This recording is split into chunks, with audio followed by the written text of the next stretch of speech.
Seperti saya ingin katakan bahwa kita ini tahun saya akan banyak berkhotbah dari Injil Yohanes, pendalaman yang akan memberikan kita kuasa, kemerdekaan, memberikan kita pengetahuan dan hikmat yang luar biasa. Saudara-saudara, saya ingin share sedikit dulu.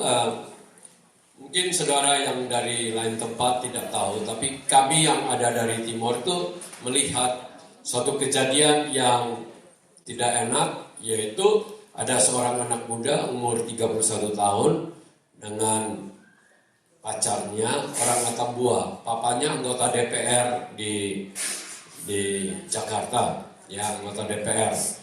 Masih nggak jauh, ada famili jauh dari Ibu Ruth juga atau mungkin Ibu Frida. Anak laki-laki ini pacaran dengan pacarnya, tapi karena bertengkar, gara-gara apa tidak ada yang tahu, tapi ada yang bilang mungkin karena cewek pacarnya itu ini lihat cowok yang lain atau berbicara dengan lain, jadi timbul masalah.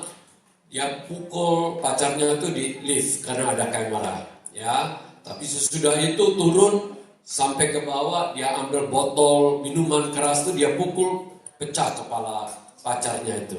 Habis itu dia ambil lari, cewek itu, pacar itu, dia ambil mobilnya, dia kejar, dia tabrak.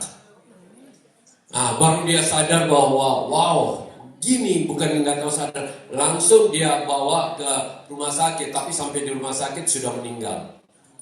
Ya, nah kemarin papanya diharuskan anggota DPR, orang Atambua. Ya, dia kira-kira mungkin anak 2-3 tahun di bawah umur kita, ya, papanya, ya mungkin sekitar umur 60 atau 59 gitu. Nah, namanya itu tadi baru saya tanya, saya agak lupa namanya Edward Tanur. Iya, Edward Tanur, ya. Sekarang dia tentu sudah dimasukin penjara, bukan akan diadili, tapi sementara sudah di penjara, ya.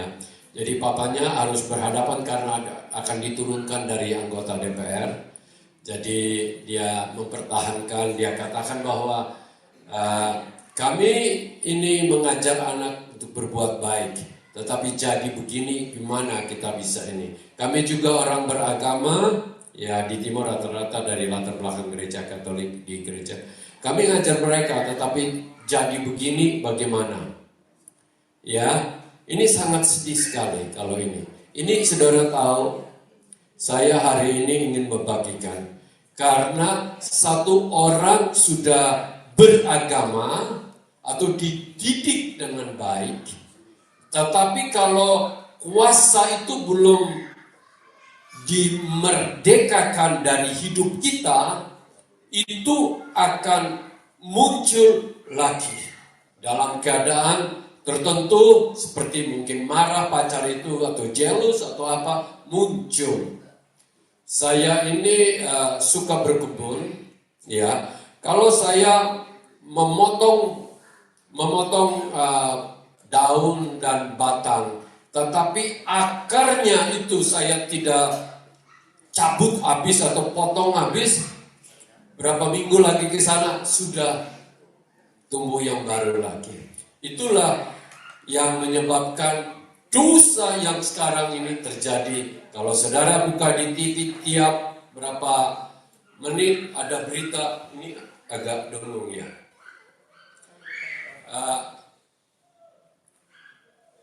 Berita perang ini. Perang ini saya hanya kasih tahu bahwa ini akibat karena dosa masuk dalam manusia. Akibatnya apa? Ingin kekuasaan, ada permusuhan, ada kebencian yang begitu besar, sehingga lihat, dalam satu hari begitu banyak orang yang mati dibunuh, dan dibunuhnya itu sadis sekali. Bahwa manusia bisa berbuat demikian kepada satu sama yang. Dan ini yang jeleknya, ini nanti dalam 1-2 hari ini mungkin sudah akan mengirim begitu ratusan ribu tentara untuk masuk ke daerah Gaza. Dan kebanyakan itu yang menjadi korban adalah rakyat. Yang meninggal 1.400 orang itu 200 hanya tentara. Tapi 1.200 itu mulai dari bayi sampai oma-oma mati dibunuh aja begitu dalam keadaannya. Ngeri sekali manusia. Dan manusia meskipun pengetahuannya sudah begitu banyak, sudah tahu apapun semua. Tapi kalau dosa itu belum melepaskan atau terlepas dari hidup kita, satu waktu akan muncul lagi. Hari ini saya rindu agar kita semua yang ada di sini akan pulang di dalam kuasa kemerdekaan. Teman kami pendeta, ya namanya Peter Sukahira, dia orang Jepang, ya lahir di Amerika, dia kenal Tuhan Yesus pada waktu tahun 70 gitu. Dia melayani Tuhan. Istrinya, akhirnya pacarnya orang Yahudi, mereka menikah, dan meskipun dia sudah punya posisi eksekutif di Amerika, dia dipanggil Tuhan, dia melayani satu pelayanan yang saya pernah undang waktu itu Agung untuk ikut. Ya, pelayanannya itu melatih orang-orang di Karmel. Karmel saudara tahu di kota Haifa, di bukit-bukit kota Haifa, yang tentu saudara kalau Gunung Karmel ingat siapa di situ? Elia waktu melawan nabi-nabi palsu. Ya, dia mengalahkan Karmel. Nah, dia bilang begini, di gereja kita, di gereja yang juga dia ada gereja dan ada pelatihan di sana.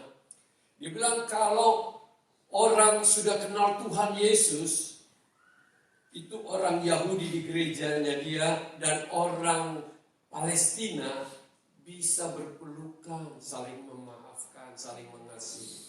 Kenapa? Karena Yesus itulah kuasa yang memerdekakan mereka dan yang membuat hati mereka itu berubah untuk bisa.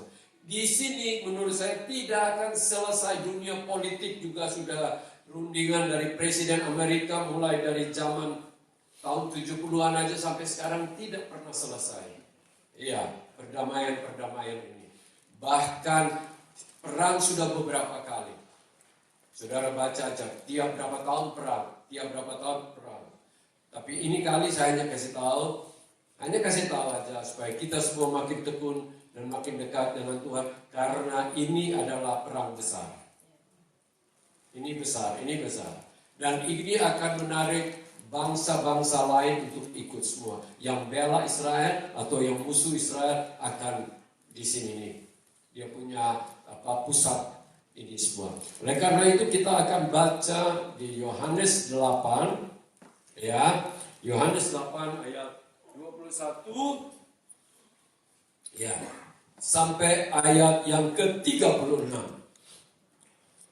Ingat ayat-ayat ini semua ini perlu kita benar-benar selidiki, perlu kita pahami, dan perlu kita aplikasikan dalam hidup kita. Saya baca ayat ke-21, saudara baca yang kuat ya. Ayat 22, saya yang ganjil, saudara yang genap. Maka Yesus berkata pula kepada orang banyak, Aku akan pergi dan kamu mencari aku, tetapi kamu akan mati dalam dosamu. Ke tempat aku pergi tidak mungkin kamu datang. Nah, kata orang ini, apakah ia membunuh diri? Karena itu, ke tempat aku pergi tidak mungkin kamu datang. Lalu ia berkata kepada mereka, kamu berasal dari bawah, aku dari atas. Kamu dari dunia ini, aku bukan dari dunia ini.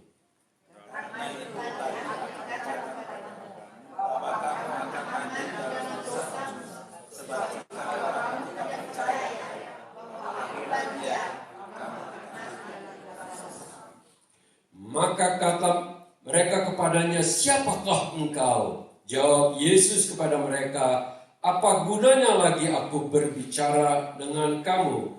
Banyak yang harus, teruskan. Banyak yang harus kukatakan bagi akan tetapi dia apa yang kudengar daripadanya itu yang kukatakan kepadanya. Mereka tidak mengerti bahwa ia berbicara kepada mereka tentang Bapa. Maka kata Yesus, kamu telah meninggalkan manusia, barulah kamu tahu akulah dia, bahwa aku tidak berbuat apa-apa dari diriku sendiri, tetapi aku berbicara tentang hal-hal sebagaimana diajarkan Bapa kepadaku. Dan ia yang telah mengutus aku, ia mengerti aku, menyertai aku, ia tidak membiarkan aku sendiri sebab aku senantiasa berbuat apa yang berkenan kepadanya. Ayat sampai sini nanti kita lanjutkan lagi. Di sini Tuhan Yesus memiliki percakapan dengan orang-orang Yahudi yang selalu reject atau menolak bahwa dia itu siapa adanya dia. Tuhan Yesus menyatakan bahwa aku inilah datang diutus Bapa untuk menyelamatkan engkau dari dosa-dosamu. Tetapi mereka makin salah mengerti. Karena mereka bilang Mesias itu datang, Mesias Kristus itu datang bukan hanya untuk menyelamatkan mereka dari dosa. Tapi menyelamatkan mereka, memerdekakan mereka dari kuasa kerajaan Romawi yang menjajah Israel pada waktu itu. Ya, di sini Tuhan tuh ingin pointing out yang pertama yang kita belajar bahwa jikalau kita tidak menerima, tidak percaya dan tidak hidup di dalamnya, maka kuasa dosa itu akan kita bawa sampai mati dan kita itu tidak punya kemampuan untuk datang di mana Yesus itu ada. Saudara-saudara, orang pikir dengan membaca buku, dengan segala macam teori, baca-baca bisa memerdekakan orang dari kuasa dosa. Saya ingin katakan, dosa itu hanya bisa dimerdekakan oleh darah yang kudus, Yesus Kristus itu. Oleh karena itu, di sini dengan jelas Tuhan Yesus katakan bahwa engkau akan mati di dalam dosamu. Saya percaya kita semua di sini ya tidak ada satu orang pun yang mau hidup dan waktu dia mati tetap terikat oleh dosa. Kebanyakan orang itu yang saya ketemukan saat di tempat tidur kematian selalu minta ampun Tuhan ampuni saya. Karena mereka tahu di dalam hati ini kalau dosa itu belum beres, itu ketakutan sekali untuk menghadap Tuhan. Karena kita semua tahu bahwa Tuhan itu maha kuasa dan maha kudus. Oleh karena itu saudara-saudara, yang pertama yang kita harus di sini, orang-orang ini tidak mengerti siapa Yesus. Sehingga mereka ini, kalau yang perlu kita harus lakukan, yaitu kita percaya bahwa dialah yang menghapus dosa kita. Waktu Yohanes Pembaptis melihat Tuhan Yesus, dia katakan, inilah dia, anak domba Allah yang menghapus dosa isi dunia. Ya, dia saja yang sanggup menghapus dosa dunia. Kenapa kok Tuhan memilih ya untuk manusia itu untuk mau masuk ke dia, mau datang ke dia harus melalui pengampunan dosa, dan dosa itu tidak bisa diampuni kecuali melalui darah yang tidak berdosa. Ya, saudara tahu kita memiliki muka seperti kita manusia ini, yang menentukan siapa kira-kira? Tuhan, tahu benar nggak? Bisa saja kita disebut manusia tapi mukanya seperti orang-orang yang ekstraterritorial gitu, bisa saja kan Tuhan menciptakan yang kepalanya besar begini, kakinya kecil gini. Iya. Jadi jelek kan, benar nggak? Jadi jelek, coba bayangkan. Ya. Tuhan memilih kita Ya, itu karena Dia yang menentukan. Dan Dia juga, Tuhan juga yang menentukan hukum dosa itu hanya bisa diselesaikan dengan Yesus Kristus. Sebelum Yesus Kristus, untuk seorang bisa pulih dari dosa, satu orang bisa memperoleh pengampunan dan perdamaian dengan Tuhan, ia harus memelihara satu ekor binatang atau membeli, dan dia bawa ke imam dan itu disembelih, dan akhirnya darah binatang yang tidak berdosa itulah yang akan membuat dia bersih. Itu, saudara-saudara, lihat, itu adalah cara Tuhan sebelum Kristus, tetapi semuanya digenapi di dalam Yesus Kristus. Jadi, saudara, hari ini kita bisa pulang dalam keadaan masih ada benih dosa, akar dosa, kuasa dosa itu dalam hidup kita, dan itu tidak akan hilang dari hidup kita sampai benar-benar kita mau bereskan dengan Tuhan. Kita bilang, Tuhan, angkat ini semua dari hidup kita. Benih-benih yang tertanam dalam hidup kita ini diangkat dari hidup kita supaya kita boleh benar-benar tidak ada lagi. Yang ada hanyalah kuasa kebenaran, kuasa Tuhan yang bekerja di dalam hidup kita. Itu bisa, ya. Tapi kita harus jangan bilang, Tuhan ampuni aku. Tapi hati itu tidak benar-benar mau bereskan dengan Tuhan. Ada orang yang bilang begini, aduh saya rugi. Roni juga pernah bilang, saya rugi, saya janji, saya tidak mau main judi lagi, habis uang saya. Tapi mendapat uang, langsung dia pikir lagi ke sana lagi. Kira-kira itu bertobat gak waktu itu? Pura-pura bertobat. Atau hanya pingsan-pingsan tertobatnya. Benar gak? Satu orang katakan, Tuhan saya tidak mau marah lagi. Tapi waktu ada orang yang dia lihat tidak cocok dengan dia, mulai tanduknya muncul lagi. Itu kira-kira bagaimana? Itu menunjukkan bahwa dosa itu masih berkuasa di dalam hidup kita. Itu harus diangkat.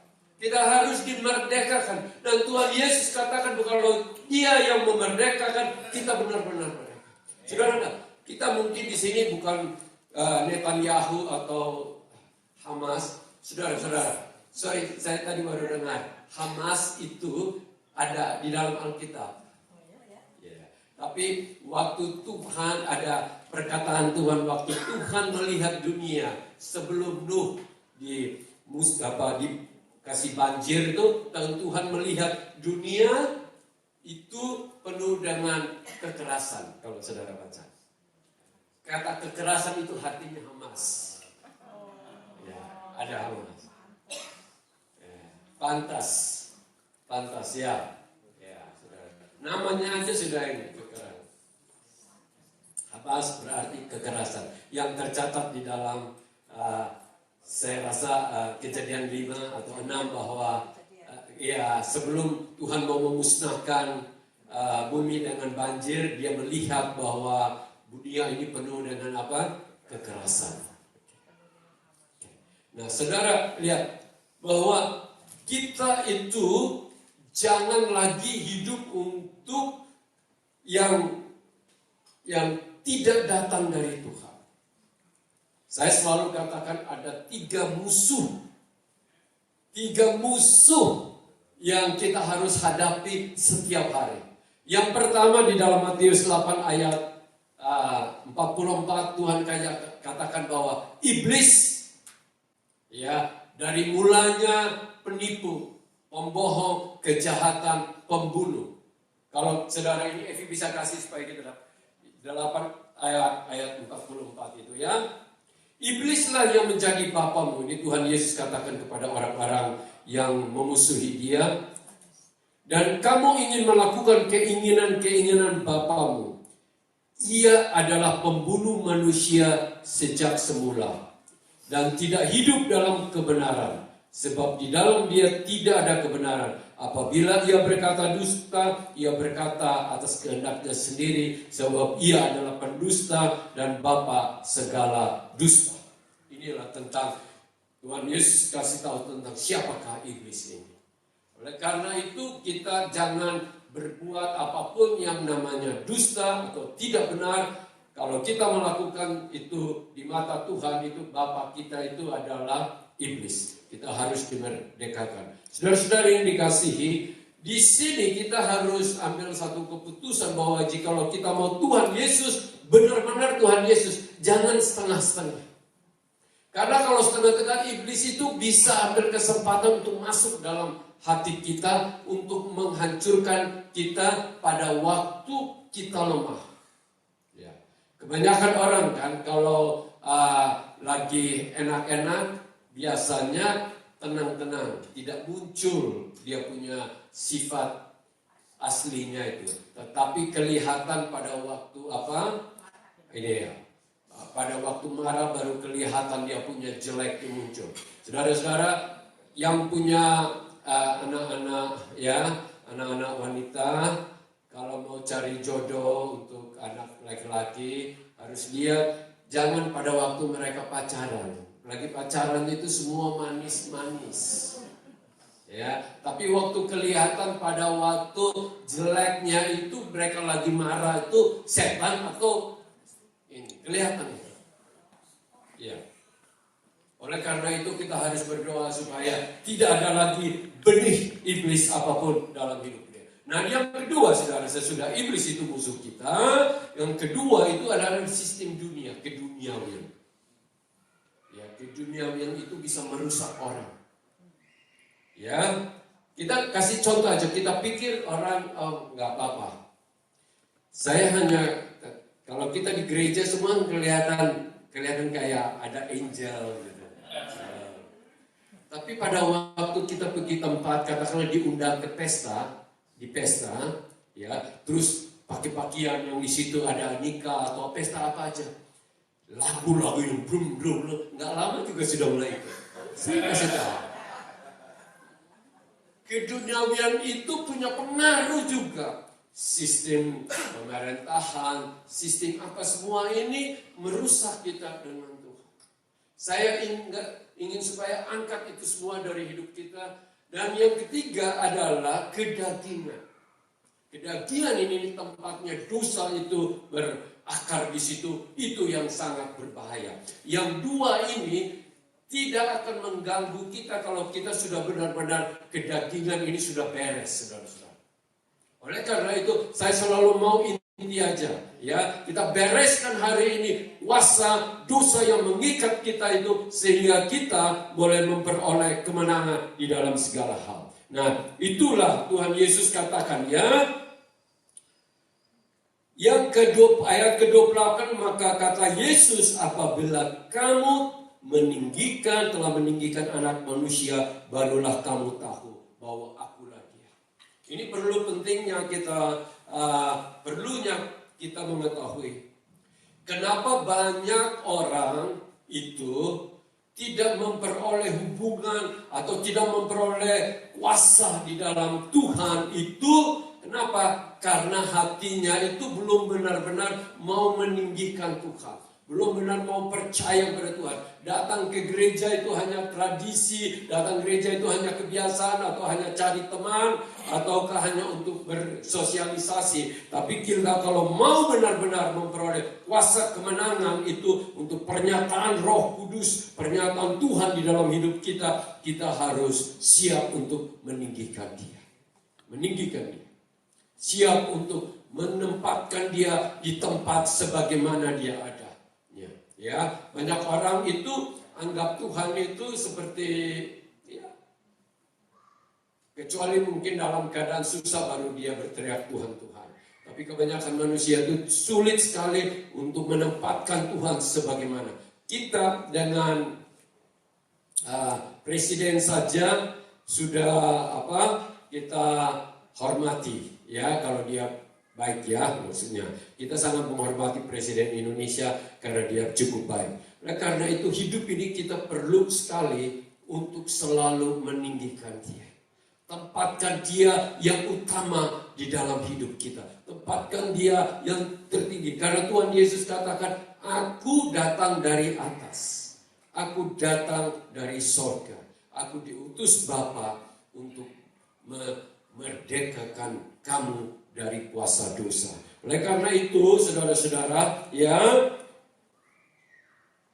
Tuhan Yesus di sini beberapa kali ia ingin menyatakan kepada orang-orang Israel bahwa aku ini diutus oleh Bapa.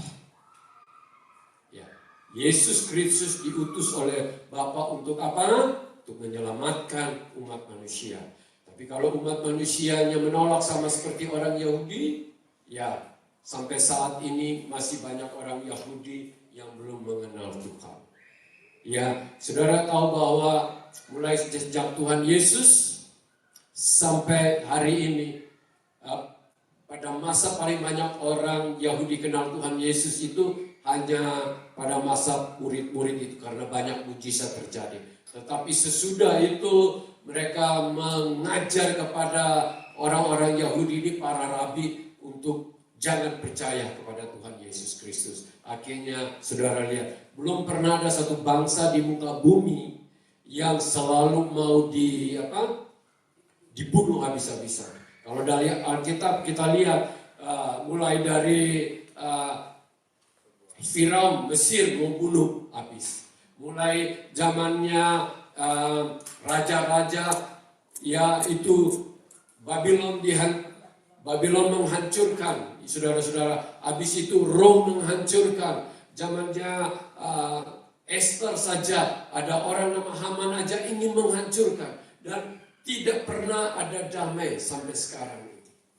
Mereka memang Tuhan pakai untuk menjadi contoh bagi seluruh bangsa. Memang tujuan memanggil Abraham itu darinya itu untuk menjadi berkat atau tidak, saudara-saudara. Dan kalau mereka tidak mentaati, maka mereka itulah yang bayar harganya.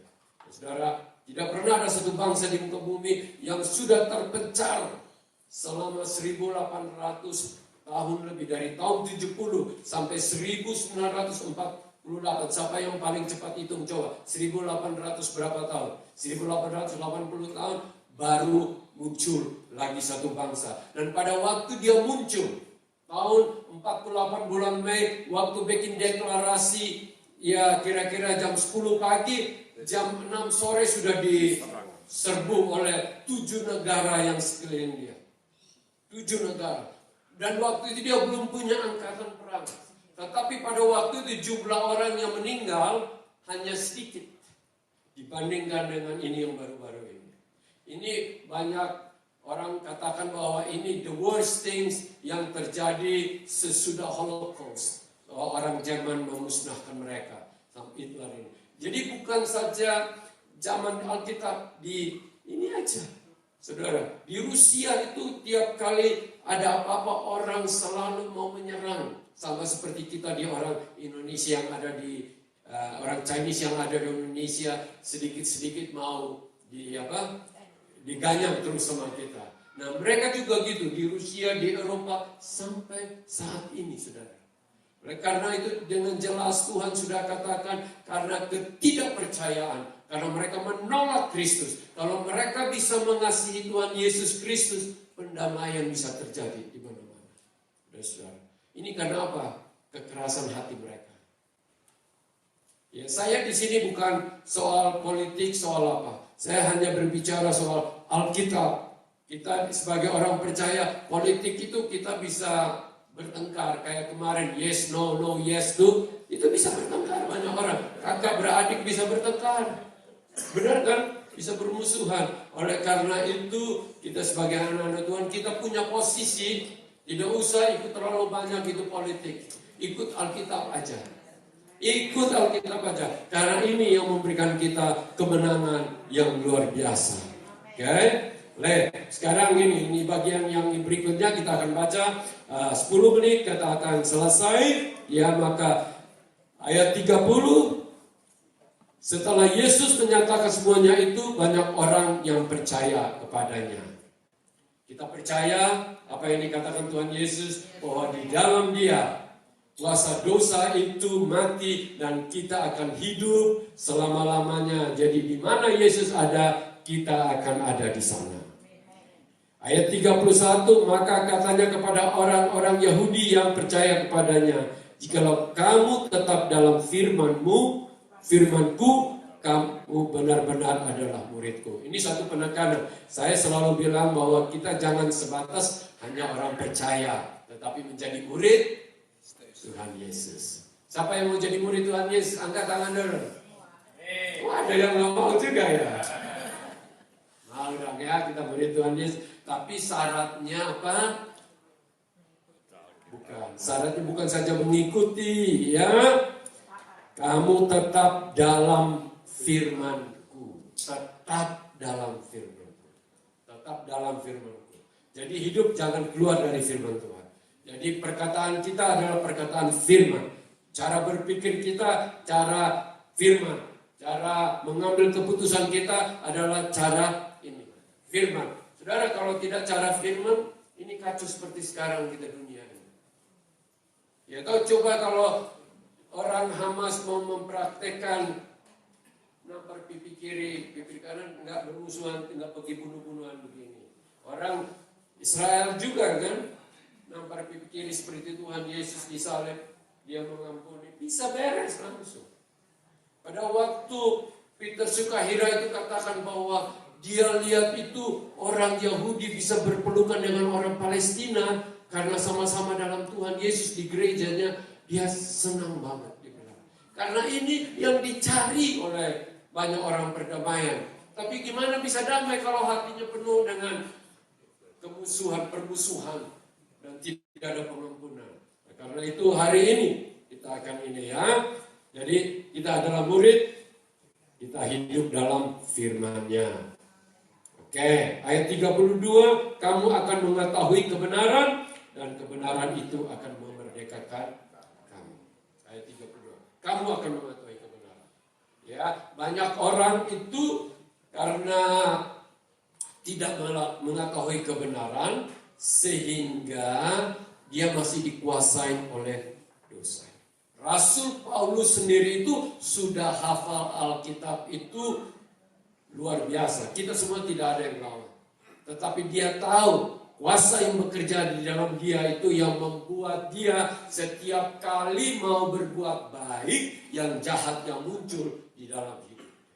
Jadi kalau satu orang belum dalam Tuhan Yesus sungguh-sungguh, saya hanya bilang bahwa saat-saatnya pada waktu tertentu musim semi, maka akan muncul lagi benih-benih itu melalui dari permukaan hidup kita.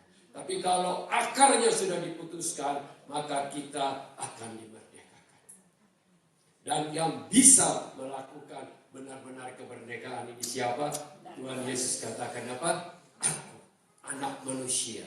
Anak manusia. Jikalau anak manusia memerdekakan kamu, maka kamu benar-benar apa? Merdeka. Saudara-saudara, saya hanya rindu agar tidak ada lagi kedengaran di antara kita atau di anggota keluarga kita yang ada di rumah, ya ada permusuhan. Karena ada permusuhan sedikit aja iblis itu akan masuk. Saya kasih tahu. Jangan izinkan. Jangan mengizinkan, oh kita punya saudara pernah menyakitin kita, kita mau balas atau ingin kutuk dia gitu. Jangan, karena itu benih akan masuk. Dan kalau benih itu masuk akan membuat kita ke satu tidak tenang dan membuat kita akan muncul apa? Saudara-saudara, itu penting sekali. Ya, dan ayat 33. Kami adalah keturunan Abraham dan tidak pernah menjadi hamba siapapun. Bagaimana engkau dapat berkata kami akan merdeka? Jadi mereka selalu mengerti siapa kata Tuhan Yesus. Tuhan Yesus berkata merdeka dari kuasa dosa. Tapi mereka selalu pikir, wah kita anak Abraham. Itu banyak orang itu selalu banggakan keturunan mana dia. Aku dari suku ini. Yang paling banyak sombong itu, saya paling ketemu itu orang Batak. Waduh, kalau ini Batak gitu lah. Meskipun saya jadi tukang preman di Tanjung Priok, juga aku Batak gitu. Itu mana-mana. Ya, selalu ada gitu. Ya, Kita tidak perlu beregakan, itu hanya tempat kita dilahirkan dari keturunan ini, keturunan ini.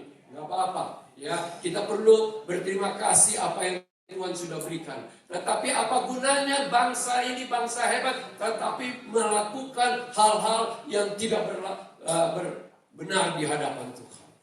Sampai itu di ayat ini aja orang Yahudi bilang, kami ini sudah disunat dari umur 8 hari.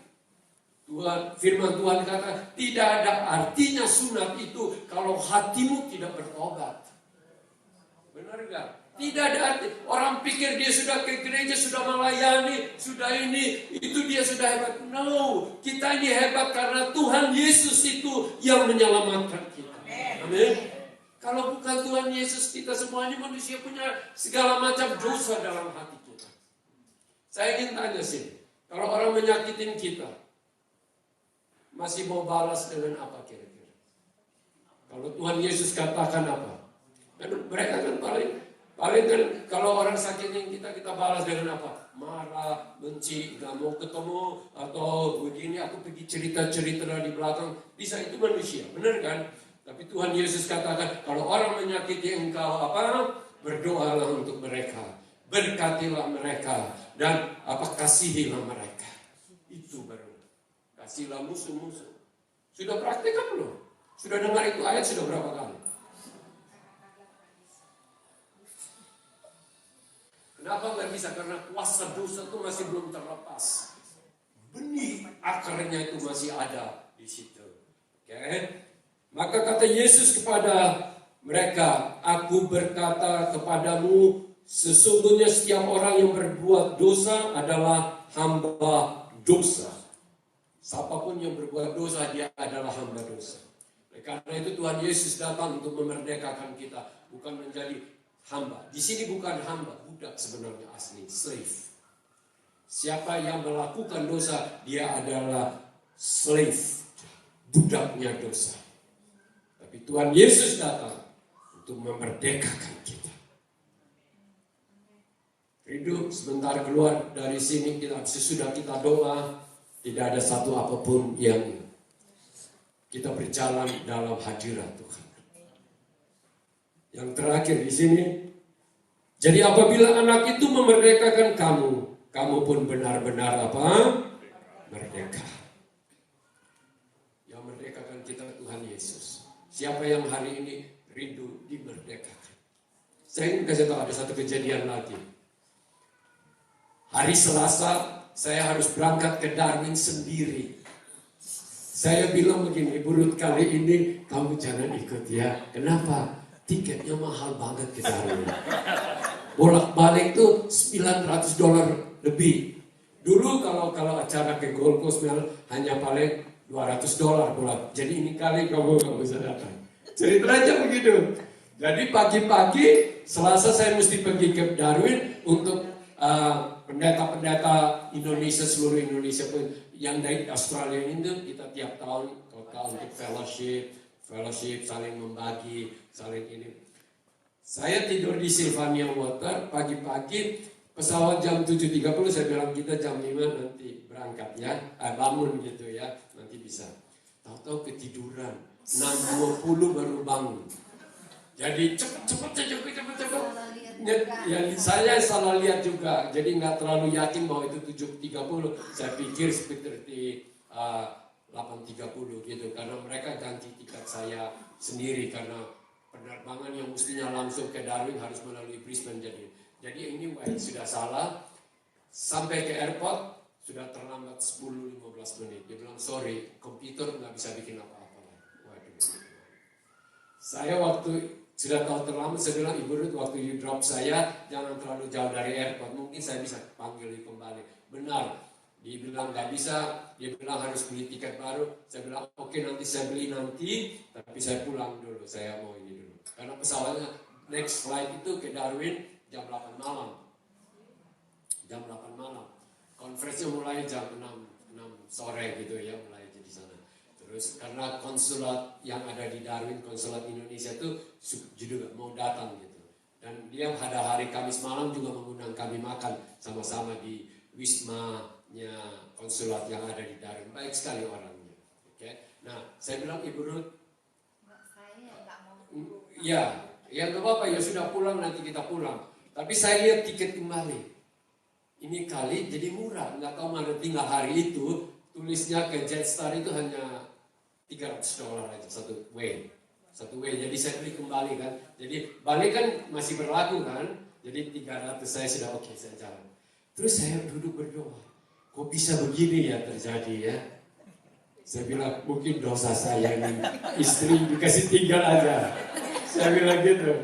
Saya punya istri dikasih tinggal aja begitu. Karena saya tanya dia, "You mau di mana?" Gak tahu. Gajah tidur di mana aja sendiri. Jadi kebuat saya jadi gak terlalu apa. Ya, saya juga oke lah aja. Beli tiket, saya beli tiket dulu. Terserah you kalau mau pergi bawa. Saya pergi beli dapat tiket bolak-balik harganya sama 300 gitu. Jadi saya beli. Nah, di jalan kita bilang mengucap syukur ya saya ini. Dan mereka di sana menunggu saya dan sangat bilang, wah ini baru teladan yang bagus. Sudah salah, tapi ini apa masih mau datang lagi. Banyak orang kebanyakan begitu sudah cancel sudah mau datang lagi kan. Mereka memuji, berikan semangat yang lain. Pendeta-pendeta harus datang. Saya nggak terpikir itu. Nah hari terakhir, hari Kamis kita ininya, terus ada konsulat itu bawa 2 van yang besar yang pernah kita sewa gitu. 2 datang bawa dengan sopirnya, datang jemput kita, pergi jalan-jalan ke pantai namanya Casuarina yang di Darwin. Saudara, dengan ini cerita dulu. Waktu itu kita datang mau ke kafe supaya lihat laut gitu kan, sudah selesai sore-sore. Saudara tahu nggak? Kita foto-foto habis, ada satu pasang orang Asia duduk di taman itu, ada di kursi-kursi taman itu loh. Di situ ada duduk-duduk di situ. Kita juga nggak perhatikan, kita punya mata langsung lihat laut, jadi nggak perhatikan. Datang, terus pendeta satu kasih tahu saya, Pak Sam itu anak perempuan itu lagi nangis. Saya bilang kenapa? Pergi tanya, tahu nggak? Dia sedang dapat telepon dari rumah sakit bahwa suaminya umur 42, mereka datang dari Campbelltown, Sydney ini, baru tiba tadi pagi dari Sydney, tiba di Darwin, terus suaminya tuh bilang, oh kamu pergi jalan-jalan aja, saya tidur-tidur aja. Karena yang sang istri ini yang umur 30 lebih ini, dia ada anak 3, umurnya segini-segini lah. 3. Jadi mereka ada dulu itu sama brothernya dari istrinya punya saudara laki-laki, ketemu dari Perth, ketemu di situ. Jadi mereka lagi nangis. Ini anak ini kan nangis kan karena dapat telepon dari rumah sakit, suaminya yang tadi dapat serangan itu dibawa di ambulans, tiba di rumah sakit meninggal. Oke. Relasinya apa dengan hubungan dengan Ibu Ruth? Nah, kita waktu itu para pendeta, kita mungkin ada 20 pendeta gitu, langsung, ayo we pray for you, kita ini ya. Terus dia bilang, enggak dulu lah istri, sesudah dia lepas dari telepon, dia bilang, enggak usah dah, saya mau tenang aja gitu. It's okay. Kita pendeta-pendeta langsung menuju ke mobil karena sudah mau pergi ke tempat berikut lagi. Waktu kita jalan, kita tunggu kok Ibu Ruth ini nggak datang-datang. Dia ada ngomong dengan anak perempuan ini. Dan anak perempuan ini, orang wanita ini, mungkin orang bilang apa, butuh orang yang mengasihi gitu, bukan hanya asal berdoa aja di jalan gitu. Langsung duduk sama dia minta Ibu Ruth untuk peluk dia. Peluk dia sampai lama gitu. Saya pikir kenapa kok bisa peluk dia? Dia bilang dia butuh kekuatan. Suami saya sedang di ini luar biasa. Habis itu kita tunggu mungkin sekitar 10-15 menit. Habis itu kita jalan pergi mall yang terdekat. Waktu mall yang terdekat, tahu-tahu ketemu lagi adik laki-lakinya itu lagi lihat Ibu Ruth, langsung minta nomor. Dia panggil Ibu Ruth ya. Dia panggil, terus Ibu Ruth minta teleponnya, nomor telepon. Adiknya itu namanya Chris, cicinya itu namanya Jackie, ya. Terus udah kita naik. Kita ini tadi malam naik pesawat, bukan tadi malam, Jumat malam naik di pesawat. Tahu-tahu anak laki-laki itu duduk di depan belakang kita lagi. Di situ kita bisa memuat. Saya hanya kasih tahu, kalau saya kan bertanya untuk apa pergi, benar nggak? Kecuali ada purpose-nya Tuhan. Dan purpose-nya, tujuannya Tuhan ini dipakai Tuhan untuk apa? Menguatkan seorang yang sedang mengalami badai yang ini ya. Suami meninggal tiba-tiba, lagi terbang sama-sama, pagi-paginya tiba, istirahat, dia bilang sakit, bawa ke rumah sakit, meninggal. Ya, jadi sudah ada kontak, dia adiknya itu bilang nanti kalau ada acara penguburan kita akan diberitahu, kita datang ke situ untuk menjadi berkat bagi mereka. Mereka bukan orang dari gereja Kristen, mereka bilang mereka Katolik. Puji Tuhan, siapa saja kita mengasihi mereka. Amin. Luar biasa. Nah, hari ini sekali lagi kita mau supaya kita pulang dengan kemerdekaan yang penuh. Tidak ada lagi. Jadi kalau orang menyakiti kita, kita balas dengan kasih Kristus. Kalau kita direndahkan, kita selalu tidak ada masalah dalam hidup kita. Karena Tuhan Yesus pun direndahkan. Amin. Kalau kita ditolak, tenang saja karena Tuhan Yesus sudah menerima kita. Kalau kita rasa disakitin, ingat Tuhan Yesus jauh lebih disakitin di atas kayu salib itu. Rindukah kita hari ini pulang di dalam kemerdekaan penuh yang dilakukan oleh Tuhan Yesus dalam hidup kita? Kalau kita rindu hari ini, mari kita bangkit berdiri sama-sama dan saya akan berdoa untuk kita sama-sama berdoa. Mari.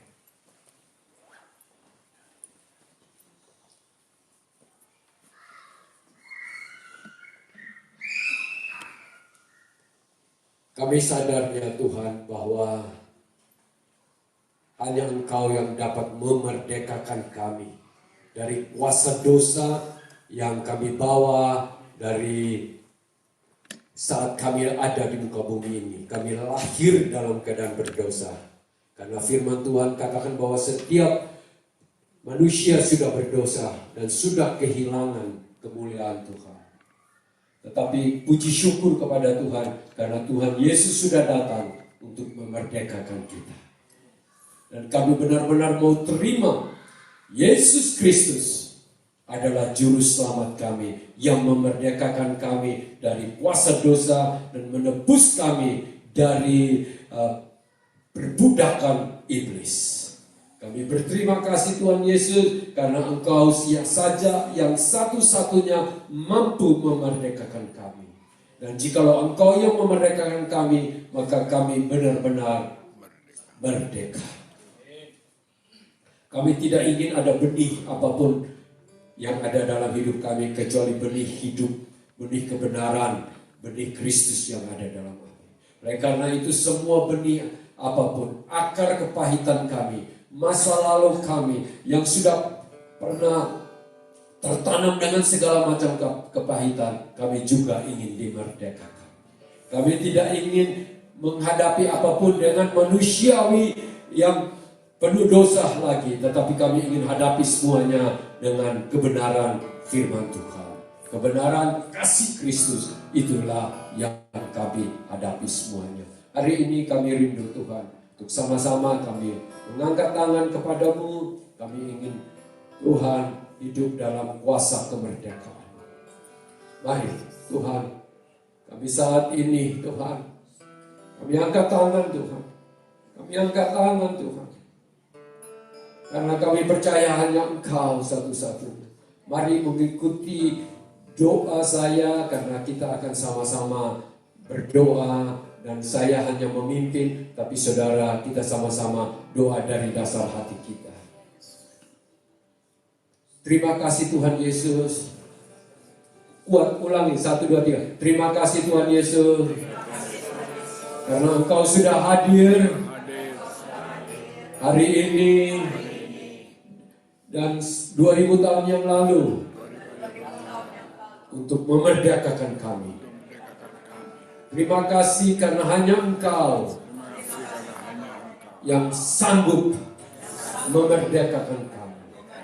Kami sendiri pun tidak sanggup, tapi hanya Tuhan yang mampu. Hari ini dalam nama Tuhan Yesus, kami mohon, lepaskan kami dari semua ikatan dosa, semua ikatan kedagingan, semua pekerjaan iblis dalam bentuk apapun, akar-akar apapun, terlepas dari kami, sehingga yang ada adalah kebenaran, adalah kasih, adalah kekudusan di dalam hidup kami. Pakai kami Tuhan, supaya kami menjadi saksi Kristus yang sudah dimerdekakan, sehingga keluarga lain dapat dimerdekakan juga. Terima kasih Tuhan. Hari ini Tuhan, ampunilah kami Tuhan. Semua perkataan kami, pikiran kami, perbuatan kami, biarlah dirubah Tuhan. Supaya yang ada adalah hanya Engkau, hanya terang-Mu yang ajaib, yang hidup di dalam kami. Terima kasih Tuhan Yesus.